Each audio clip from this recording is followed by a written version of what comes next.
The 2010s have come to an end. At the beginning of the decade, I had 0 credits. Now I have 94.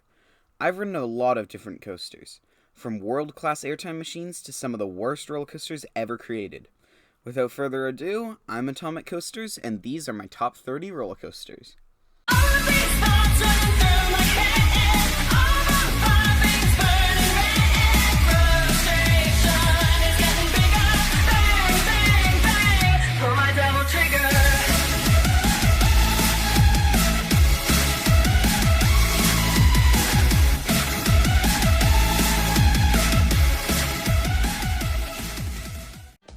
Number 30, Gemini at Cedar Point. Starting off this list is a great Aero. This dueling hybrid's a really fun ride. It has some surprising moments of airtime, especially in the back row. The dueling aspect is where it really makes this ride. It has one of the few high-five moments where you're actually able to high-five the other train. It's really fun when you have another person on a different train. This ride's incredibly fun and is my favorite dueling coaster. Number 29, Dominator at King's Dominion. A classic B&M floorless. Dominator provides some great G-forces and has some nice inversions. It has a good drawn-out first half and a nice compact second half. It's not the best in the world, but it still has a great kick and is the third best at King's Dominion. Number 28, The Raven at Holiday World. Holiday World is one of the 2 parks that I don't really remember much of. What I do remember is Raven being a pretty nice ride. It has a great first drop into a tunnel and a really nice location, right along the lake. It has some good laterals, and in all, it's a pretty fun ride. Number 27 is Storm Runner at Hershey Park. Hershey Park is the park that I'm most excited to go back to, and Storm Runner is one I'm very excited to get back on. It has a great, powerful launch and some really nice inversions. The one-of-a-kind flying snake dive is really cool, and this ride features the original Intamin Twisty. Number 26 is Vortex at Canada's Wonderland. This is an incredibly underrated roller coaster. Vortex is a great aero suspended. I'd argue it's the best on the planet. It pulls some great G's and is one of the most picturesque coasters out there, all over the lake and diving off of Wonder Mountain. This is one coaster that you should never pass up the opportunity to ride. Number 25, Afterburn at Carowinds. I don't like Afterburn as much as some other people, but it's still a very fun ride. It's a very fun ride, but I don't think it's in the top 5 inverts in the world. I currently have 3 ranked above it, and I feel Montu and Nemesis would be better. This ride still has some really fun inversions and is a solid number 3 for Carowinds. Number 24 is Mamba at Worlds of Fun. This is the only Morgan coaster I've ridden, and if this is an example for the rest of the company, then Morgan is one of the roller coaster greats. This ride has some great airtime and a really fun turnaround. Worlds of Fun is another park that I need to go back to sometime soon. Number 23 is another hypercoaster, Intimidator at Carowinds. This B&M Hyper is basic, but still provides great air. The post-mid course is really good and it has a nice helix. It's somewhat unoriginal and is a bit lackluster because of the B&M 5 minutes away, but it's still a really fun ride with some awesome airtime. Number 22 is another B&M, Thunderbird at Holiday World. This is probably B&M's most unique coaster. It's one of only 2 launched B&Ms on the planet. It has a great launch and a very fun layout. The 4 back-to-back near misses at the end of the ride are amazing. Thunderbird is a ride that every enthusiast should ride. Number 21 is Top Thrill Dragster at Cedar Point, the original Stratocoaster. Top Thrill Dragster has one of the best launches on any coaster. 0 to 120 miles per hour in less than 4 seconds is insane. You then get shot up a massive 420-foot tall top hat before going down an insane 270-degree spiral drop. Although this ride is short, it packs a lot in that 14 seconds. Number 20 is Lightning Racer at Hershey Park. Right next to the first GCI is one of the best. This ride has a lot of great laterals and uses the dueling really well. I only got to ride the Thunder side, but I hope I can get more rides on this great coaster this year. Number 19 is Yukon Striker at Canada's Wonderland. Yukon Striker is probably the best dive coaster in the world.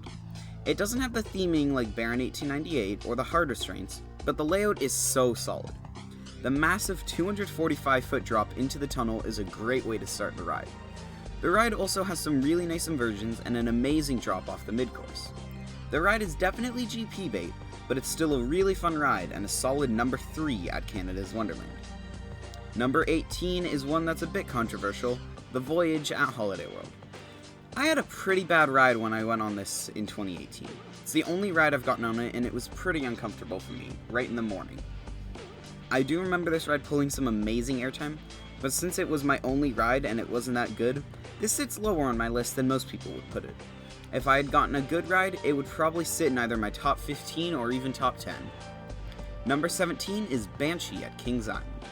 If you watched my top 10 B&Ms, you may have noticed that some rides have been switched around, and Banshee is no exception. After debating over it, I realized this coaster isn't as good as I remember, especially compared to other B&Ms. It's still a great invert with tons of sustained Gs throughout. If this is a sign of B&M going back into intense coasters, then it's a good thing. Number 16 is another great Kings Island coaster, the Beast. One of the most important roller coasters ever created. The Beast is an amazing ride. It has one of the best settings on the planet, winding all through the forest. The back part of the ride is really cool when it goes around the edges of a small valley. This ride also has one of the best finales of any coaster, that insane double helix. This part has a slow, shallow drop which picks up speed constantly before screaming into a massive double tunnel. This part pulls some great Gs and is the best part of the ride. Number 15 is Leviathan at Canada's Wonderland. The first B&M Giga and the closest comparison we have to Orion. This ride has a massive drop with some great air all throughout. The ride does have a really nice ejector, especially the speed hill before the large camelback. It does feel short though, especially compared to Fury 325, but it's still really fun. This ride really pushed Canada's Wonderland into the mainstream coaster world. Number 14 is another somewhat unpopular opinion, Maverick at Cedar Point. This may seem low to some people, but I'm not that big of a fan of Maverick. Don't get me wrong, this ride is insane. It has some great moments of airtime, laterals, and positive Gs. With 2 launches and one of the most picturesque moments on any roller coaster, I can see why people consider this to be a top 2 in the park. Now if they had the Heartline roll on this, I would have put this a lot higher, possibly number 2 or even number 1. But even without it, it's still a very enjoyable and forceful ride. Number 13 is Magnum XL200 at Cedar Point. Magnum's a really fun and somewhat underrated ride. The first coaster over 200 feet, Magnum really left a mark on the coaster world when it opened in 1989. It has some amazing airtime and is a vastly different experience in the back and the front. The back has great sustained floater, while the front has some insane ejector. I personally like the front better, but the back is still amazing. This is a great ride that every Cedar Point goer should ride. Number 12 is Alpengeist at Busch Gardens Williamsburg. This colossal B&M invert is amazing. It has some killer inversions and is fairly smooth for its age. The only somewhat janky part is the transition on the Cobra roll. Other than that, this is an amazing invert with some of the best terrain usage out there. Number 11 is my favorite of the inverts that I've been on, Raptor at Cedar Point. Right above Alpengeist is my favorite invert.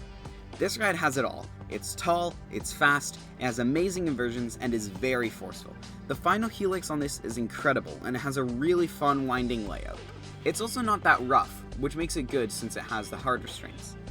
This is one of the Cedar Point greats, a coaster you just can't pass up. Now we're into the top 10. These are the greats. Number 10 is Shivering Timbers at Michigan's Adventure. Easily the most underrated coaster I've ever ridden.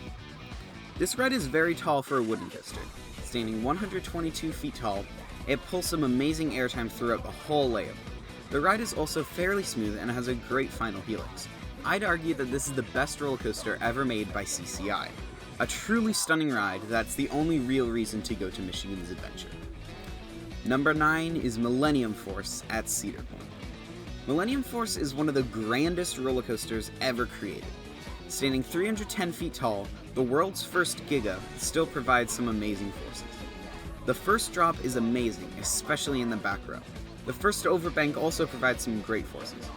After this, it just kind of meanders around, providing great views of the surrounding area. It has a good finale though, with that last little airtime hill past the queue and that great overbank. This coaster also holds a soft spot in my heart, being the first roller coaster I rode over 200 feet tall, and the coaster that made me an enthusiast.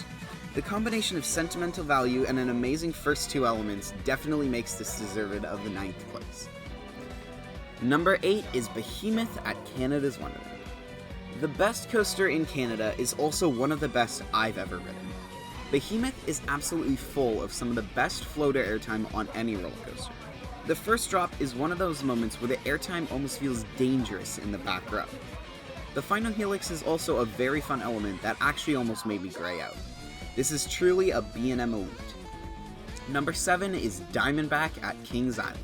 This is actually kind of tied with Behemoth, but I put this one ahead. This ride is packed full of amazing airtime, especially in the back. The first drop over the path is very nice and provides some great video opportunities. The rest of the ride is out in the woods like so many other Kings Island attractions. The 5-second airtime hill is one of the best elements I've ever experienced. This is a truly stunning ride that will be hard for Orion to top. Number 6 is Mystic Timbers at Kings Island. Most roller coasters get better the more rides you get, and Mystic is no exception. Originally, this was behind Diamondback and Behemoth, but I was able to do something amazing. I was able to get 20 rides in 2 days during Winterfest, thanks to the single rider line they had. This coaster is amazing. It's sort of similar to Magnum XL 200 in some ways. It has amazing ejector in the front and elegant floater in the back. This is definitely a front half ride though. The ejector is absolutely insane and the layout is amazing. I will say that the shed was a bit underwhelming, but it's still a very cool addition that marks a good step in the right direction for Cedar Fair theming. Number 5 is Twisted Timbers at Kings Dominion. Twisted Timbers is something else. It's not as tall as the other RMCs, but it packs a punch. This ride has a great set of airtime and inversions. The barrel roll drop is very fun, and the triple camelback has some great sustained air. The ride also has a really fun trick track double up, and an insane quick outer banked hill. This ride isn't the best at Kings Dominion, but it's a really fun ride and my number 5. Number 4 is Skyrush at Hershey Park. This is probably the most controversial roller coaster ever built, as of now. Some people like the restraints, while others vociferously hate them. I have no opinions personally, because I don't remember the trains, just the experience. And God is this ride great. It has some absolutely insane air and some great twisties. Skyrush also has one of the fastest lift hills ever created. The 2000s to 2010s Intamins are some of the most intense roller coasters ever created, and Skyrush is no exception. Following Skyrush comes arguably the most intense roller coaster ever created, Intimidator 305 at Kings Dominion. Words can't explain how insane Intimidator 305 is. A massive 305-foot tall giga with some of the best pacing on any roller coaster. The first gray out turn is probably the most intense element ever created because of the insane sustained positive G's. It's the only element I've ever grayed out on, and once you do, you don't regain your vision until the top of that massive hill. This is the ride that made Intamin Twisties what they are. Intimidator 305 is arguably the most intense roller coaster ever created, and definitely deserves the number 3 spot on my list. Number 2 is Steel Vengeance at Cedar Point. This is another one of the 3 coasters that I would consider perfect. Steel Vengeance has the most airtime out of any roller coaster, and you feel every millisecond of it. The outer bank is the greatest element to ever exist on a roller coaster. The only issue I really have with this ride is the trains. They just don't sit well with me, but this ride is still insane and is almost too long. I believe that this is the best roller coaster ever created.